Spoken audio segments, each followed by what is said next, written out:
This is Mike Hill. He's a designer who has worked on films like Blade Runner 2049 and Dune. He's also a script consultant and lecturer on the hidden meaning of stories. His lectures have been viewed hundreds of thousands of times because he has this skill of being able to take any movie, identify its subtext, and distill it down to its essence. Well, any movie except for one: Mad Max: Fury Road. I was speaking with Mike and he told me about the first time he saw Fury Road. A friend had asked him to go and see it, but he'd never seen a Mad Max movie before, and he knew nothing about its director, George Miller. So he watched the trailer and thought, well, this is just Fast and the Furious in the desert.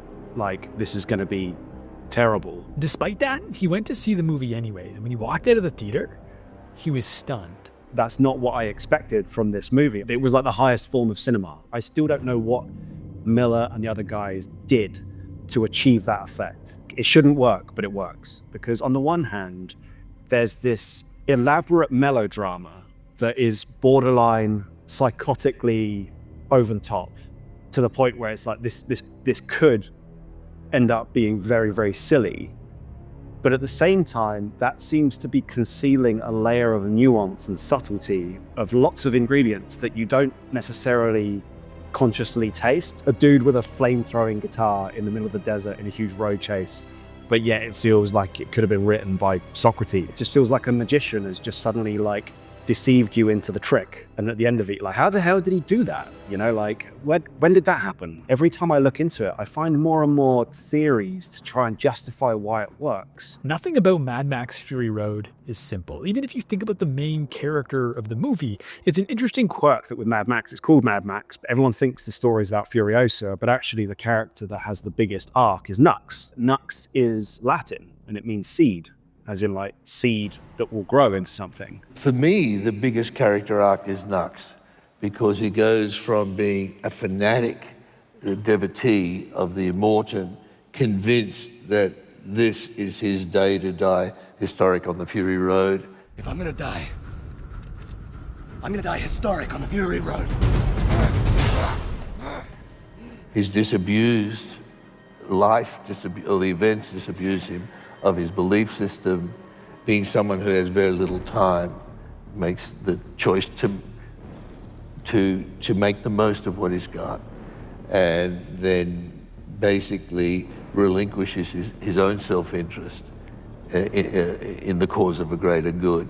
So that's a very obvious arc in that character. This realization that Nux was the subversive protagonist of the film was Mike's first entry point to trying to understand Fury Road. I thought there's got to be a connection here because these two characters are literally connected by blood. It was through exploring the Max and Nux relationship that Mike realized Fury Road might be harder to explain than he first thought.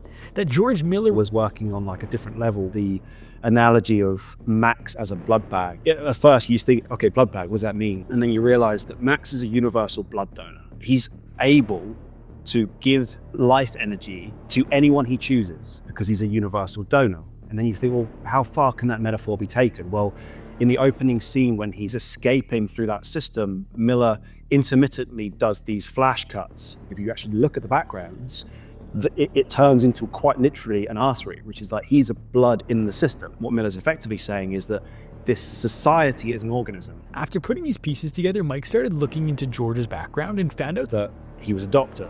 So suddenly you're like, okay, well, this guy's got a huge vocabulary with biological systems. And then you start thinking, well, what does that mean? What are the implications of that? Well, you start looking at the way that the character names for these characters, the misshapen little guy that handles the telescope, which communicates between the hemispheres of the Citadel, between Gastown, between the Bullet Farm. His name is Corpus Callosum.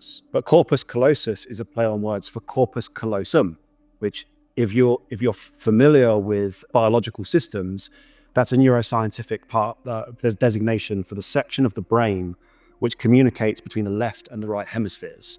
So the corpus callosum is responsible for sending information between the two executive centers of the brain in order to make decisions.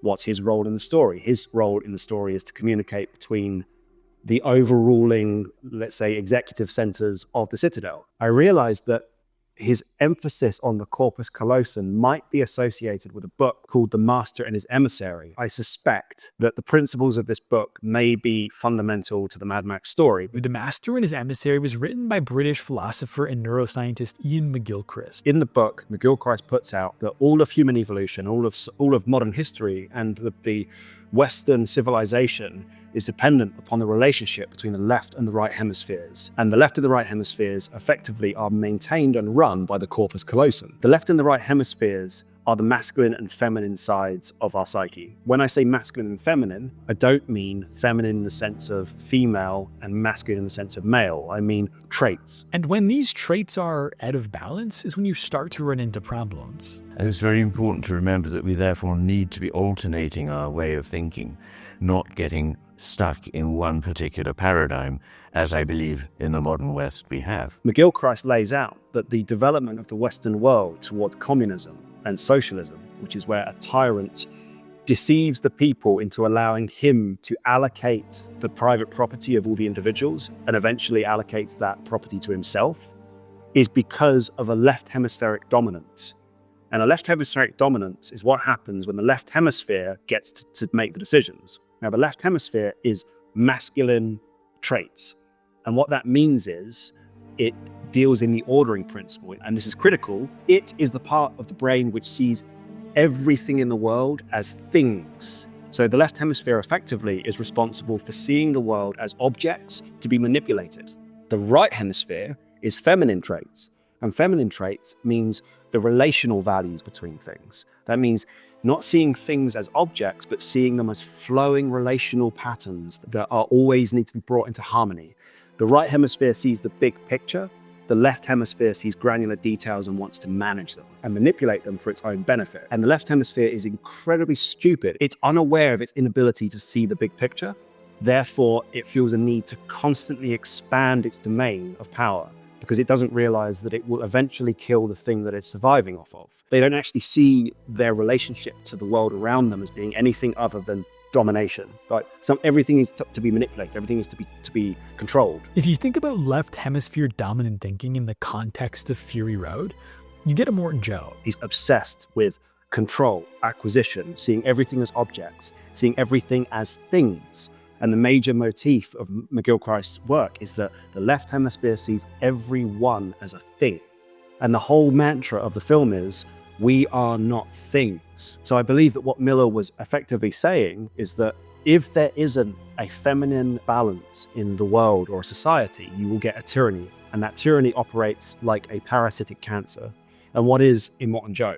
He's quite literally a cancer. If Immortan Joe is representative of the left hemisphere of the brain, then Furiosa and the Wives represent the right hemisphere of the brain. Therefore, at the end of the movie, they don't just ascend the elevator to reclaim the Citadel, but the film is also saying that the right hemispheric traits of holistic, spiritual, relational thinking is being elevated back up towards the upper echelons of society. Basically saying that society is being brought back into balance. And if you ask Mike, this interpretation of Fury Road makes it a cautionary tale. Because if you look at Western society, the left hemisphere has been given such great technological power that it's ended up subverting and controlling and killing the right hemisphere's influence, which is where we get to totalitarian states. All totalitarian states are sociological equivalents of a right hemispheric stroke, which is the right hemisphere is not present in the executive decision-making of society.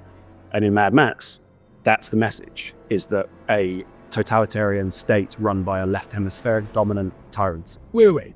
This is important to understand the rest of Mike's analysis of Fury Road. Is he saying that the West is totalitarian and not capitalistic? Yeah, for sure. We often refer to the system we live in now as late-stage capitalism. We've never experienced capitalism. In order for capitalism to actually exist, there cannot be any individual who has control of the money supply. As long as one central entity has the ability to generate money, which is what leads to inflation, they have the ability to allocate and take resources from other producing members of society.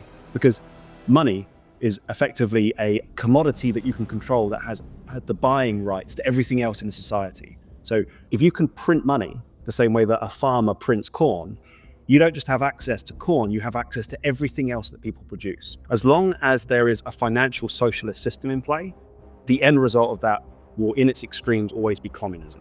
Now, socialism, financial socialism, which is what we have in the West right now, which is where central banks can print $6 trillion and allocate it to their friends, which leads to huge inflation and price increases. That means people can't buy things, they can't afford things. As soon as you print $6 trillion, like in the US, for example, you've expanded the money supply by 40%. Now that means that everyone's cash holdings has 40% less purchasing power within 2 years, which is what we've seen, right? If you look at the price of things go up by 40%. The cost of eggs skyrocketing, gas prices on the rise as well. What I think Miller was alluding to is the cycle that has been going on throughout history, which is, and this is not a theoretical concept, but the idea of the soft movement between socialism towards heavy communism is always dependent upon the control of the money supply. While there's no money in the wasteland, there is water. And so in order for there to be a tyranny, you don't have to control the money supply. You just have to control whatever the most valuable resource is. And when it came to Fury Road, Mike always understood the water to be a sociological metaphor, because the water of a societal system is money. Money and the distribution of money, which is what the state does in a communist system or a socialist system, is when one entity has the ability to print money, they have control over everyone else because they can allocate it to people as they see fit. What I always understood that to mean in the context of the opening scene was that those who control the water control society. In our society, those who control the money printer control society. I believe that what they were pointing to is that water is the liquid of life for an organism, but money is the liquid of life for a society. Because if you don't have access to money or you don't have liquidity in an economy, then the economy itself will fall into depression and decay and war. Where does the water come from? He pumps it up from deep in the earth, calls it aquacola, and claims it all for himself. And because he owns it, he owns all of us. I don't like him already. Mike's theory doesn't end there. You've got Immortan Joe, who's the tyrant, but then you've also got his oligarchs, the bullet farmer and the people eater. Be careful! Protect the assets! Just one angry shot for Furiosa! The bullet farmer, from a sociological perspective, what does he do? He controls and allocates resources for war. Or what's that in the modern parlance? That's the military-industrial complex. That's the complex of who gets funded by the government money printing, which is like Raytheon, Lockheed Martin. Then you've got the people eater. Well, the people eater is the IRS. It's the state allocation system. The people eater is the bureaucratic system that designates property, that takes property, that chooses assets and liabilities for the state's accounts, which is why when they say the people eater, the wives say, And there's the people eater himself.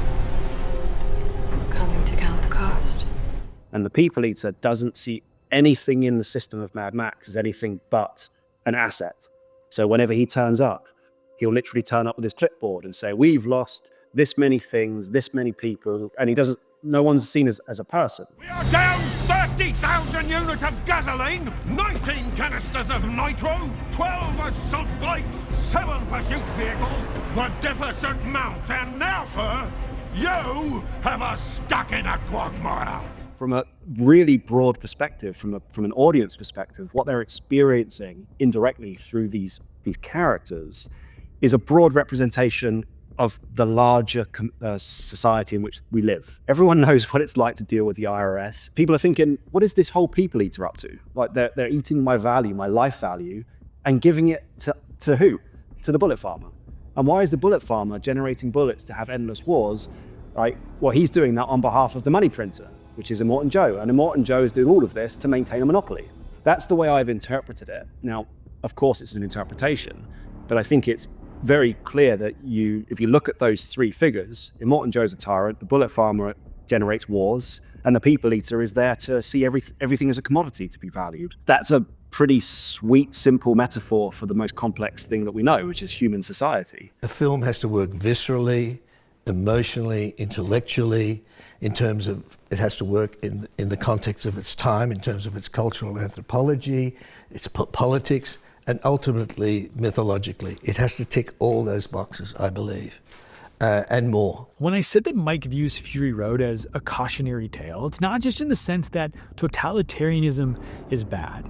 It's much deeper than that. When I look at the eventual Mad Max design, and I think about it through the lens of that sociological metaphor of the end stages of a political system, which is effectively tyrannical and not sustainable. One of the themes you get in those systems is bread and circus, which is the idea that you keep the public engaged, distracted, and at war. And as long as you're giving them like occasional handouts and you put on a load of entertainment for them and you keep them envisioning war as a thing of glory and as a thing of dramatic value, which is what the whole idea of gladiators were for, is to have a theatrical war available to keep the public from rising up.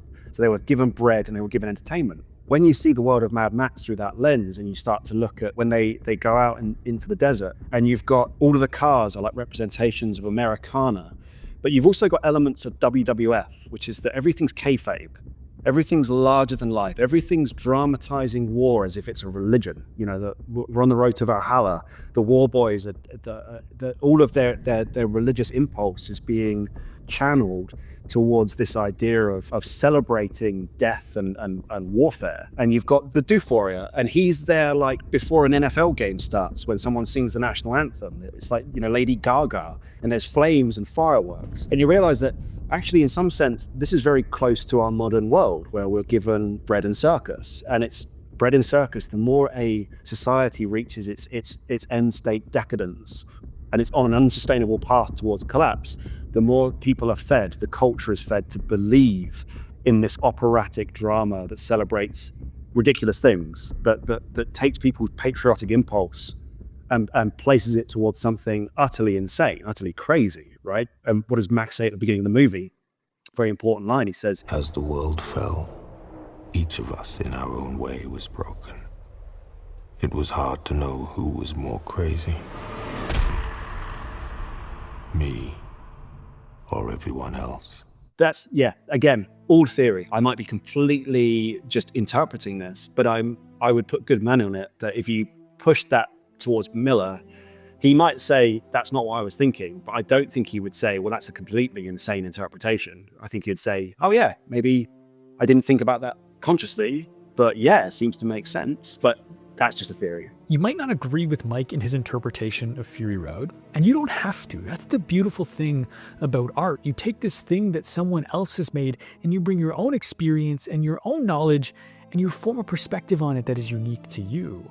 George might not have intentionally put any of this into Fury Road, but he wouldn't tell Mike he's wrong either. That's the key to this, that all narratives have to be in the eye of the beholder. I spoke to Mike for an hour and a half, and we barely scratched the surface of his interpretation of Fury Road. We didn't talk about how the movie mirrors the book Thus Spoke Zarathustra, which was written by Nietzsche in the 1800s. We didn't talk about how metaphorical death and rebirth play a role in the film, or the symbolic significance of the hand, the boot, or the mask. And there's so much more we could have gotten into, and all of these different theories are not only what make Fury Road so complex and hard to understand, but also so incredible. When you think about how much intention was put into this single film, it's probably one of the biggest achievements in film, because it's like it's so subversive that a road race can win 6 Oscars and everyone loves it. One of the things we like to do is put a lot of stuff, what I like to call a lot of iceberg under the tip. So even though the film on the surface is one long extended chase, there's a lot of stuff happening underneath, and it's there for people to pick up or not. Thanks for watching. Make sure to subscribe, and if you liked this video, then you would love my 2-part 7-hour deep dive into the life and career of George Miller, which you can find on the Artwell podcast.